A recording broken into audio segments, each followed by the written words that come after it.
Assalamualaikum warahmatullahi wabarakatuh. Ahlan wa sahlan wa marhaban bikum. Alhamdulillah, kita bertemu lagi dalam kelas kemahiran bahasa Arab kita. Kali ini kita akan mempelajari pula tajuk bagaimana menulis Ar-Risalah Ar-Rasmiyah, iaitu menulis surat rasmi. Baik.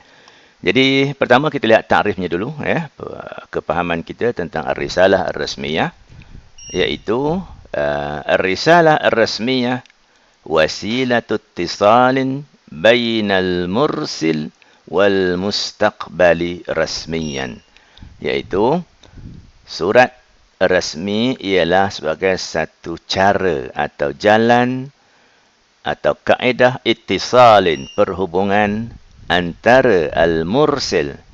Okey, apa makna mursil? Al-mursil ialah orang yang mengutus surat, wal mustaqbal, dan orang yang menerima surat secara rasmi. Baik. Sifatur risalati ar-rasmiyah, sifat atau ciri-ciri surat rasmi. Baik, pertama, wuduhu mawdu'ir risalah wa ghardiha bi syartil ijaz. Baik, pertama, ciri surat rasmi ialah wuduh mawdu', maknanya tajuknya jelas. Tajuk surat adalah jelas, ditulis secara jelas. Wa ghardiha, dan tujuan surat itu juga ditulis dengan jelas dan nyata. Bi syartil ijaz, dengan syarat ditulis dengan cara yang ringkas. Baik. Yang kedua, al-wuduh fil ma'ani. Juga mempunyai makna yang jelas. Maksudnya, perkataan-perkataan yang digunakan untuk menulis surat rasmi adalah perkataan yang mempunyai makna yang jelas. Apa maksud makna jelas? Makna perkataan ini bukan perkataan yang berkias, berpantun, dan seumpamanya. Baik, Yang ketiga, surat rasmi juga adalah antakunar risalatu sahlatal ibarati wal kalimati. Okey, yang ketiga, hampir sama dengan perkara yang di atas tadi, iaitu surat rasmi ini menggunakan perkataan ataupun ayat-ayat yang sahlah, ayat yang mudah, ayat yang ringkas, tidak berbunga-bunga. Baik. Dan yang keempat, ada mutakallufi wal ghumudi wat takhayyuli. Maksudnya surat rasmi tidak boleh mengandungi perkara-perkara yang takalluf, berat-berat, sastra ataupun perkataan gurindam yang hebat-hebat. Wal ghumud. Al-ghumud ini maknanya ialah apa kita kata susah, susah atau kabur. Perkataan itu kabur, tak mahu. Wat takhayyul, dan juga perkataan-perkataan ataupun ibarat-ibarat khayalan. Tidak boleh berada dalam surat rasmi. Baik. Okey, jadi itu antara ciri-ciri ataupun sifat-sifat yang harus ada pada surat rasmi. Baik. Jadi sekarang kita nak menulis surat rasmi. Jadi bagaimanakah atau apakah perkara yang perlu kita masukkan dalam surat rasmi kita? Baik, jadi kita tengok di sini anasirur risalatir rasmiyah. Apakah dia unsur-unsur atau perkara-perkara yang perlu ada dalam surat rasmi? Tatakawwanur risalatul rasmiyatu minal anasiril atiyah. Jadi katanya surat rasmi itu mengandungi komponen-komponen atau unsur-unsur seperti berikut. Tidak semestinya ini sahaja. Boleh ditambah dengan unsur-unsur yang lain atau perkara-perkara lain, atau mungkin boleh berkurangan. Baik. Jadi pertama ialah al-basmalah. Okey, jadi jangan lupa mulakan kerja kita, mulakan surat kita dengan Bismillahirrahmanirrahim. Ini biasa kita tulis di atas sekali. Kemudiannya at-tarikh fi a'la safhah ilal yasar atau ilal yamin. Jadi tarikh, tarikh hari bulan ditulis di bahagian atas muka surat ataupun halaman kita, boleh di kiri atau di kanan, tergantung kepada format yang bersesuaian. Thumma yang ketiga al-mursil. Al-mursil maksudnya pengirim, si pengirim. Apa dia? Al-ismu wal unwanu wa raqmul hatif. Raqmul hatif ya. Baik. Jadi yang perlu ditulis di sini ialah, perhatikan ya, mesti tulis apa dia? Isim, nama ya, nama pengirim. Wal unwan dan alamat. Wa raqamul hatif dan nombor telefon. Mesti tulis di atas ya. Baik. Thumma kemudiannya yang keempat, yang seterusnya mesti tulis ialah al-mursal ilaih. Orang atau pihak yang ditujukan surat itu. Okey, apa dia yang perlu ditulis? Wa yuktabu mukawwanan minal laqabi al-la'iq lahu wal mansab wal unwan. Okey, jadi yang perlu ditulis ialah apa dia? Al-laqab. Ini penting ya, al-laqab. Laqab itu gelaran. Dan yang kedua ialah al-mansab. Al-mansab jawatan. Wal unwan dan alamat ya. Okey. Baik, di sini nama penerima yang kita tujukan surat rasmi tidak semestinya kita tulis nama orangnya. Yang kita tulis ialah gelarannya. Gelaran ni contohnya laqab ya. Laqab apa dia? Contohnya tuan. Kalau orang tu ada gelaran datuk, kita panggil datuk ya, ataupun yang berhormat atau yang berbahagia. Itu laqab, gelaran ya. Wal mansab. Mansab maksudnya jawatan. Kita tujukan surat kepada individu, kepada jawatannya, bukan kepada individu orangnya.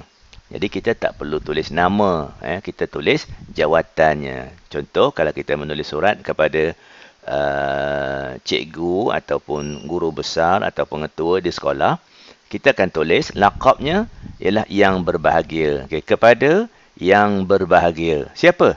Tuan pengetua.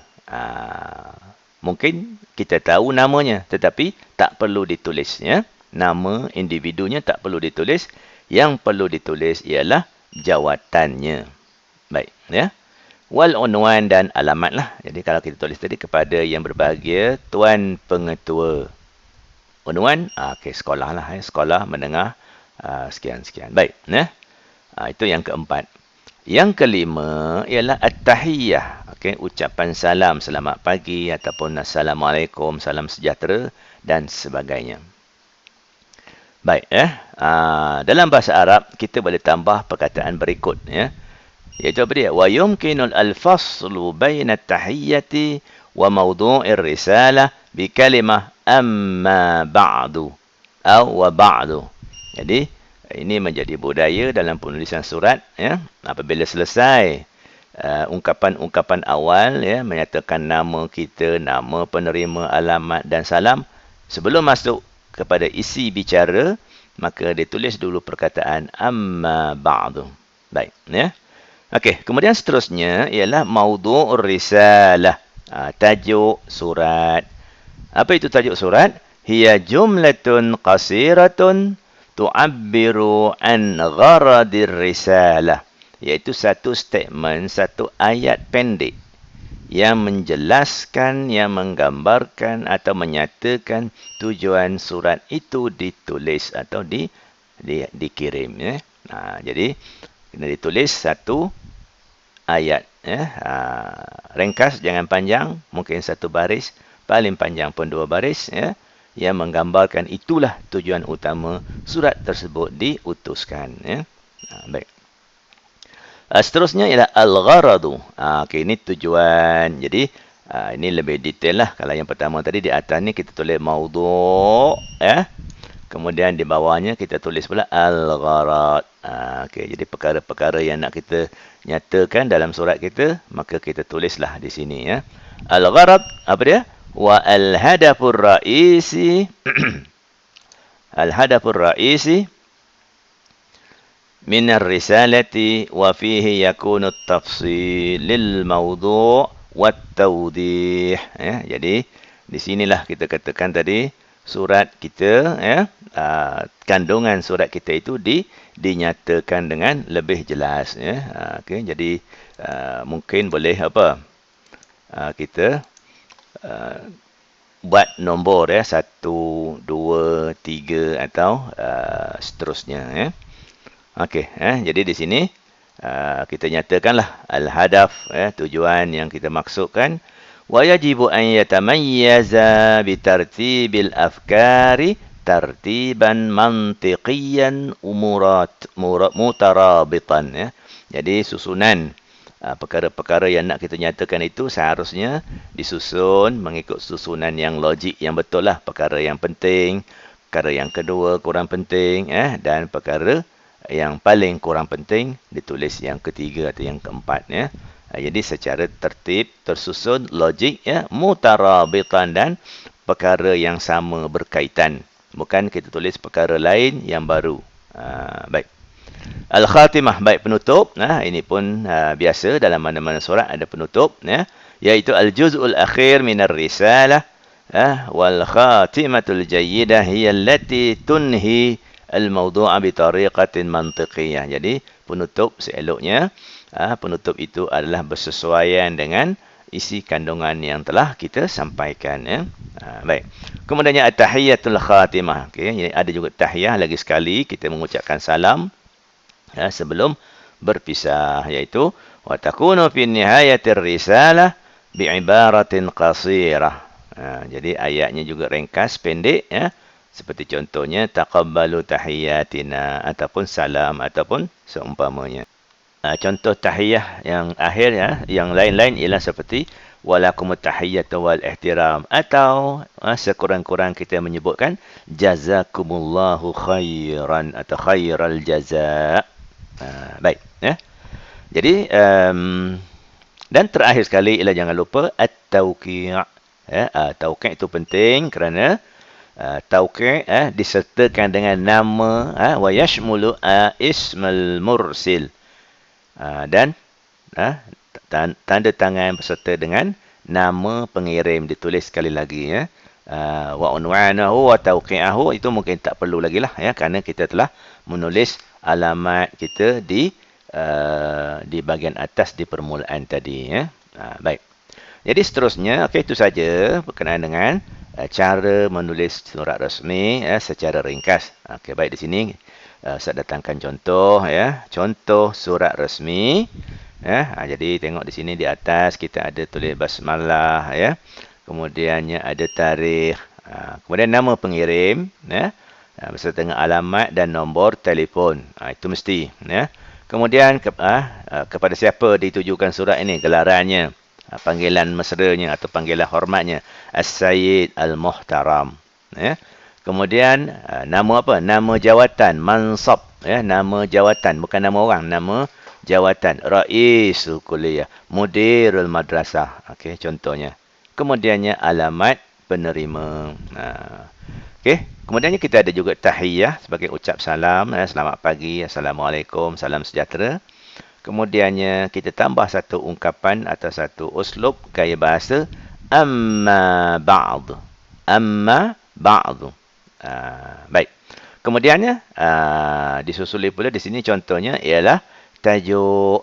Ini tajuk tadi apa dia? Satu ayat ringkas yang menyatakan tujuan surat ini ditulis. Jadi di sini tujuan surat ini ditulis ialah talabu ziyadati kutubil lughatil arabiyyati fil maktabah.